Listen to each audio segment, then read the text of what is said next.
You could be dealing here with someone na posibleng nakababata sa inyo sa age, pero mas napipick up ko rito, parang ang laki ng immaturity niya, no?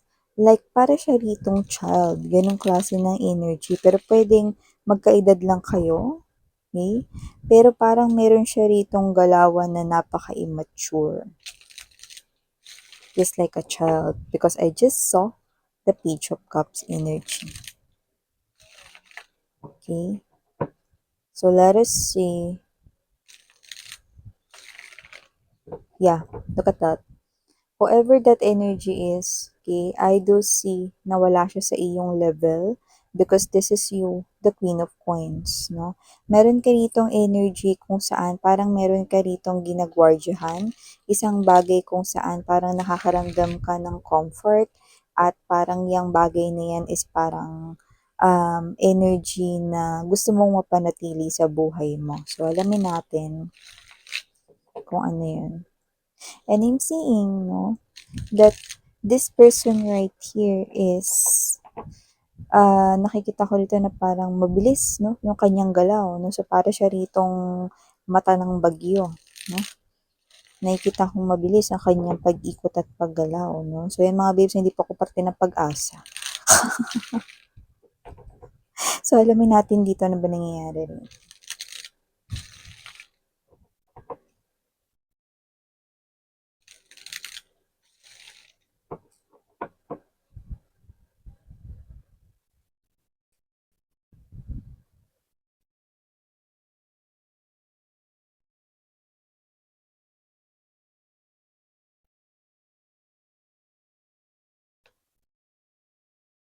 Oh, okay.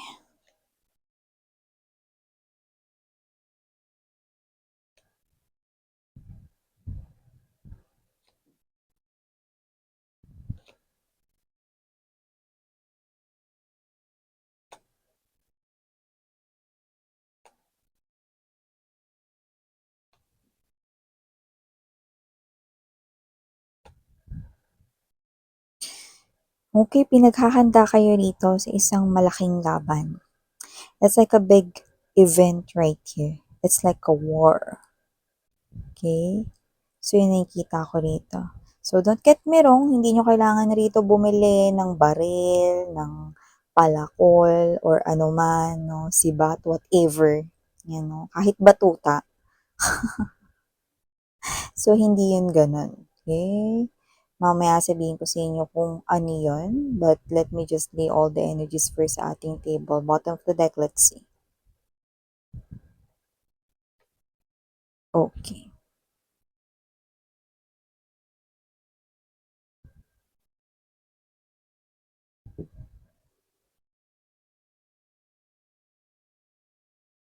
Hi and hello there, collective. Thank you so much sa inyong walang sawang suporta and love for me. And hi new subscribers, welcome po tuloy. At yun nga, kung hindi nyo pa nalalaman, meron pa po tayong other channel. Ang link ay down below sa ating description box. So dun sa other channel ay meron din tayong ina-upload na everyday collective readings, no? And that ay para sa all signs. Kaya kahit anumang zodiac sign ninyo, welcome kayong manood at makinig doon. Basta just take only what resonates. And wala rin po tayo ditong gender, bae, lalaki, LGBT, everybody's welcome. Pwede niyong pagpalit-palitin yung roles if you want kasi isa naman po itong general reading. And at the end of the day, lahat po kayo may free will na free niyong gamitin anytime, anywhere. And timeless din po ito. No? So pwedeng ito ay nangyayari na, sa iba nangyayari na, at malaki yung portion na hindi pa ito nangyayari, kaya nga pinaghahanda kayo dito. So ano nga bang malaking laban yan, Miss Yan? Ano yung malaking event na sinasabi mo? Ano yung war na yan, no? Na parang sounds like digmaan, na parang kailangan itaas mo yung sword mo. Yes, this is what you must. And when we say must, okay, kailangan. Ito dapat yung maging energy mo. The Queen of Swords energy. So, isang malaking laban ang paparating at meron ditong isang enerhiya na paparating sa inyong way. So I do see that with the presence of the devil energy, King of Wands in reverse, and the very strong Eight of Wands, someone here is coming towards your way. At siya, yung nakikita ko rito na malaking laban na kailangan mong harapin. Mahirap itong kalaban. Bakit kamo? Kasi with this Seven of Swords energy and the Five of Cups right here, no, kung lumaban ito, ang kanya ritong parang pinaka-specialty or ginagamit niya rito, no, sa lahat ng mga laban niya ay walang iba kundi ang pa-victim.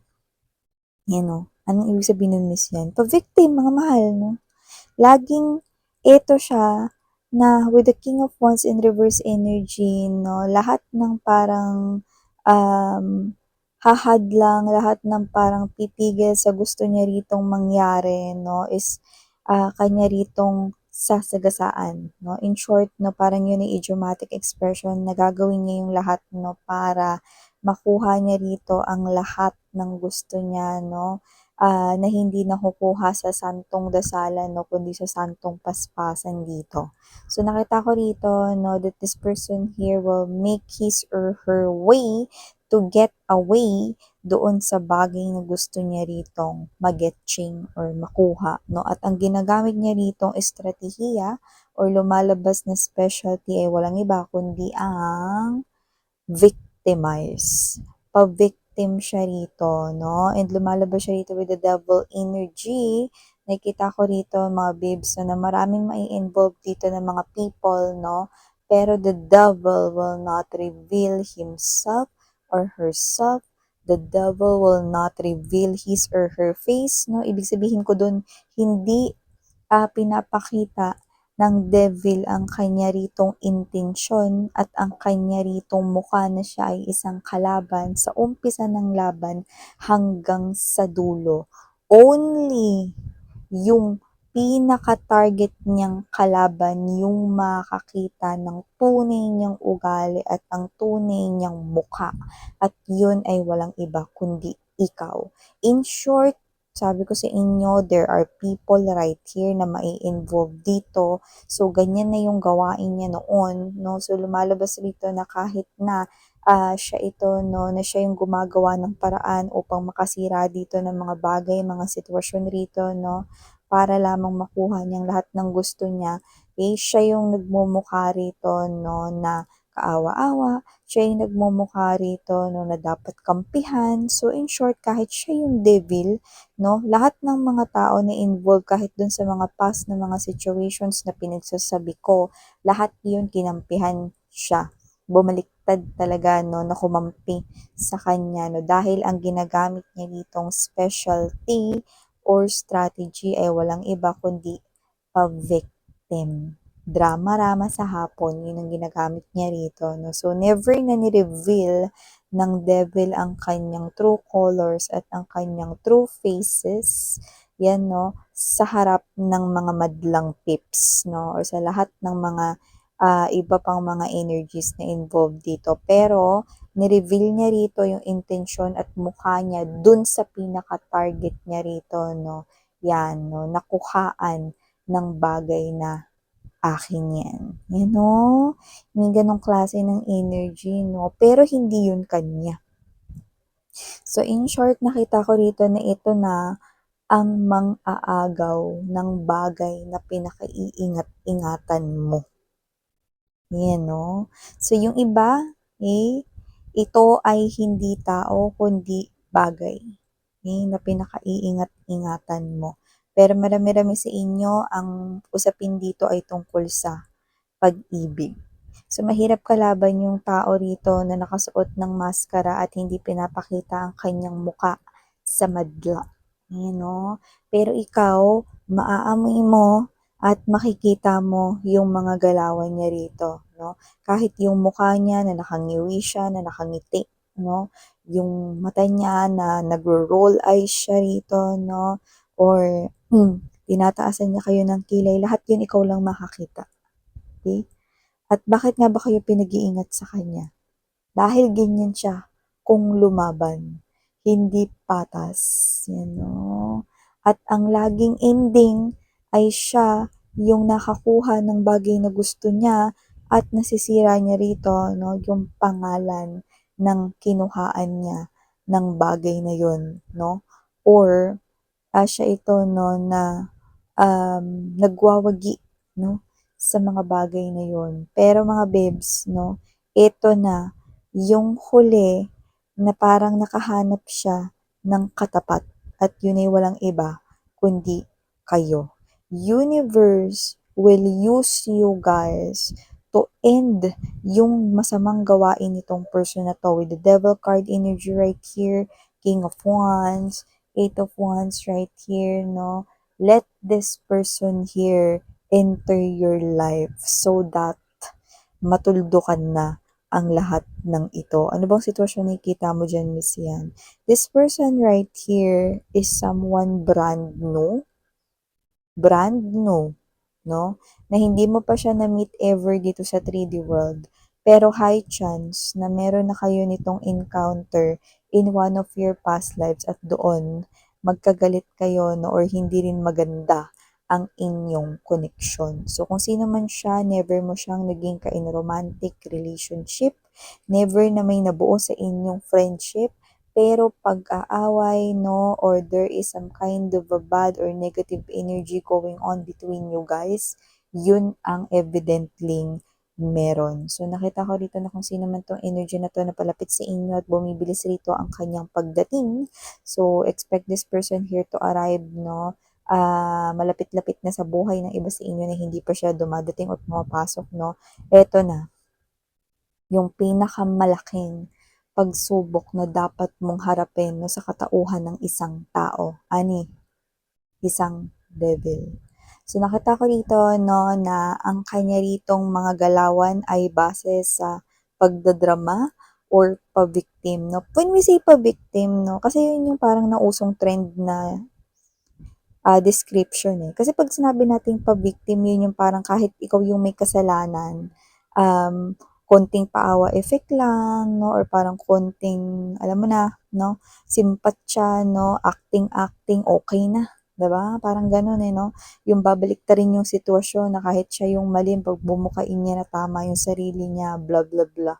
So, nakita ko dito na pwedeng ma-involve dito yung mga people around you, like other co-workers, other colleagues, pwedeng other friends surrounding you guys, and even family members or mga kamag-anak dito, possible na may ma-brainwash, And the trick has something to do with ikaw yung pagmumukaing masama. So, if this person right here wants something from you, it could be a thing that you are, holding on, protecting, it could be a bagay, it could be a tao, Basta meron siyang gusto dito, na makuha from you guys, And alam mo yung energy niya na nakakabwisit, lagi siya nakaka-get away, Lagi siyang nakakatakas, rito sa kanya rito mga pinagagagawa, nakukuha niya yung mga bagay na gusto niya, nakakarelasyon niya rito yung mga tao na may karelasyon na noon, At kung person mo ngayon yung balak niya ritong agawin, ikaw na yung magtutuldok ng kasamaan niya. So, nakita ko rito mga babes, now, we're not trying to exaggerate things, from here, pero yun yung nakikita natin dito. With the Eight of Swords energy right here, Page of Swords, okay, and the big energy of Queen of Swords, ang kailangan mong gawin dito, ay, ito yung kailangan mong gawin para talagang matalo mo siya rito. Yan, Okay? Kailangan pairalin mo rito ang wag siyang sigawan, wag siyang bulyawan, Pairalin mo rito ang iyong brain, sweetheart. Okay? Dahil this person here is playing tricks, playing mind games here with you, then gisahin mo siya sa sarili niyang mantika. Hindi mo kailangan maging chef at hindi mo rin kailangan mamalengke bago gawin ito, Gisahin mo siya sa sarili niyang mantika, sa sarili niyang laro. Okay? So, ganun yun. So, nakikita ko dito mga babes na kung sino man tong energy ni ito lamang ang tamang paraan or tanging paraan na pwede mong gawin. Laruin mo ang larong nilalaro niya. Hindi ibig sabihin na tularan or gayahin mo siya, kundi yun yung paraan para mabaliktad mo yung sitwasyon. Gamitin mo yung isip, utak mo, brain mo, sweetheart. Okay? Alam ko matalino ka, alam ko ano yung dapat mong gawin, no? Spirit is saying right here, use your brain to trick this person right here, no? Para hindi siya rito makapang-victimize, no? Kasi ikaw yung next na target niya ritong mabiktima, no? Dahil meron siya ritong gusto na makuha mula sa'yo. Pwedeng bagay, pwedeng tao, no? And now, is the way. Kasi gagamitin niya pa rin yung same trick, no? Same game, no? Na ginamit niya rito before sa mga nabiktima niya na.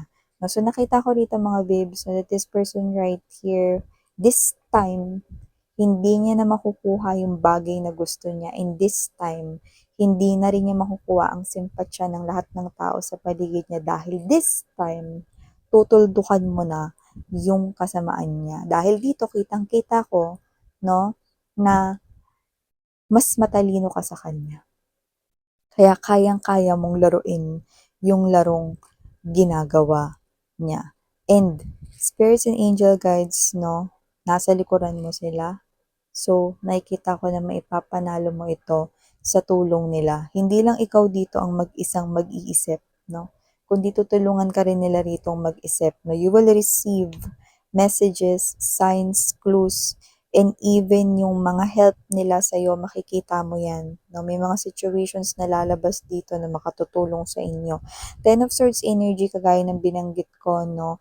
Huwag kang magpadala sa galit, no? Huwag ka ditong mambulyaw, no? Hayaan mo lang muna habang nag-iisip ka rito ng pwede mong gawing paraan, no? So, nakita ko rito na hindi ka gagamit ng pisikalan, no? Na laban dito, no? Utak ang pairalin mo rito, sweetheart, dahil nakikita ko rito magtatagumpay ka, no? Hugging, mas matalino ka sa kanya. So, Eight of Pentacles energy, Seven of Pentacles right here. I do see you continuously working on this, no? So, in the future, nakikita kita rito, no, na ikaw yung klase ng energy na, ano to, yung bagay na pinaghirapan ko, dahil lang gusto niya, makukuha niya, ano siya, hilo? Or ano to, itong person ko na mahal ko, kukunin niya dahil lang gusto niya. Ano siya? Hilo. 'Di ba? So, hindi ko alam kung hilo siya o baliw siya. Pero nakita ko rito, no, na ganyan na yung gawain niya noon pa man. Pero mukhang hindi niya nahanap yung katapat niya kasi ikaw pa lang yung makakatapat niya rito kung saan magtutuldok ng kanyang kasamaan. Yan, no? Higo. Kung sino man yan, sarap talagang kutungan yan, no? Yan. So, bahala na kayo mga babes, no? Kita ko dito na para kayo ritong superhero, no? Dahil sa inyo, matutuldukan na yung kasamaan niya at never niya na yan na magagawa sa iba. Hindi na siya makakapang biktima ng iba. So, thank you so much, Malia. Ko po si Yan Sarang Hiya, Love in Light. And yun.